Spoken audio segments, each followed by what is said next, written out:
தந்தை இறந்த பின் கேட்கும் துவா நிரந்தர நன்மை அவர்களுக்கு கிடைப்பது போல மற்ற உறவுகளுக்கு துவா செய்தால் நிரந்தர நன்மை கிடைக்குமா? அதாவது தாய் தந்தையர் இறந்த பிறகு நம்ம துவா செய்தோம்னு சொன்னால் அவங்களுக்கு நன்மை கிடைக்கிறது. இந்த மாதிரி துவா செய்கிறது தாய் தந்தைக்கு மட்டும்தானா? தாய் தந்தை இல்லாமல் வேறு எத்தனை சொந்தக்காரங்க, மாமா, மச்சான், சித்தப்பா, பெரியப்பா எவ்வளோ பேர் இருப்பாங்கல்ல, அவங்களுக்கெல்லாம் துவா செய்தால் நன்மை கிடைக்குமான்னு கேட்குறாங்க. துவாவை பொறுத்த வரைக்கும் யாருக்கு செஞ்சாலும் நன்மை கிடைக்கும். சொந்தமாக கூட இருக்க வேண்டியதில்லை. நீங்கள் நானும் சொந்தம் இல்லை, நான் மூத்தா போயிட்டேன், எனக்காக நீங்கள் துவா செய்யலாம். அது என்ன இல்லை, நீங்கள் சொந்தமாக இல்லாட்டா கூட மார்க்கத்தில் என்ன இருக்குது, அதுக்கு அனுமதி இருக்கிறது. அல்லாஹ் குர்ஆனில் சொல்லி காட்டுகிறான்.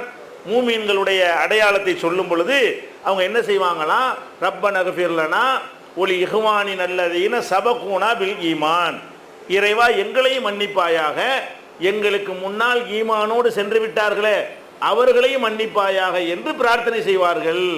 மூமீன்களுடைய பண்புகளை அல்லாஹ் சொல்லும்போது குர்ஆனில் என்ன சொல்றான், எங்களையும் மன்னிப்பாயாக, எங்கள் பாப்பாவையும் மன்னிப்பாயாகன்னு சொல்லலை, எங்களையும் மன்னிப்பாயாக, எங்களுக்கு முன்னால் ஈமானோடு சென்று விட்டார்களே அவங்களையும் மன்னிப்பாயாகன்னு கேட்கணும். அப்படின்னா என்ன விளங்குது, துவா செய்கிறத பொறுத்த வரைக்கும் சொந்தத்துக்கு தான் கேட்கணும், பாப்பா அம்மாவுக்கு தான் கேட்கணும் என்பது கிடையாது. பாப்பா அம்மாவுக்கும் கேட்கலாம், பாப்பா அம்மா இல்லாத சொந்தக்காரங்களும் கேட்கலாம், சொந்தமே இல்லாதவர்களும் கேட்கலாம். கண்டிஷன் என்ன, ஈமானோட மூத்தா போயிருக்கணும். ஈமானோட மூத்தா போட்டி எல்லாம் மன்னிக்க மாட்டான். சிறுக்கு வச்சு தான் வைங்க, பாப்பாவே சிறுக்கு வச்சு தான் கேட்க முடியுமா? கேட்க முடியாது.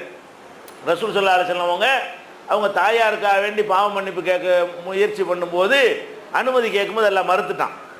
ஏன், அவங்க இணை கற்பித்தவர்களாக மூத்தா போயிட்டாங்க. பெத்த தாய் தான், பெத்த தாய் அல்லாவுக்கு இணை கற்பிச்சிருந்தாங்கன்னு சொன்னால் இணை கற்பித்தவர்களுக்கு மன்னிப்பு கிடையாது. அல்லாஹ் எதுக்கு மன்னிப்பு இல்லைங்கிறான்னு அதை பின் அல்லாட்ட கேட்கவும் கூடாது.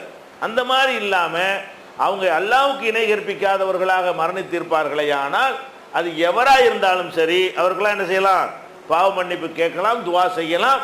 அந்த துவாவுக்கு நன்மை இருக்கிறது, அல்லாஹ்விடத்தில் அது ஏற்றுக்கொள்ளப்படும். இந்த குர்ஆன் வசனம் அதுக்கு ஆதாரம்.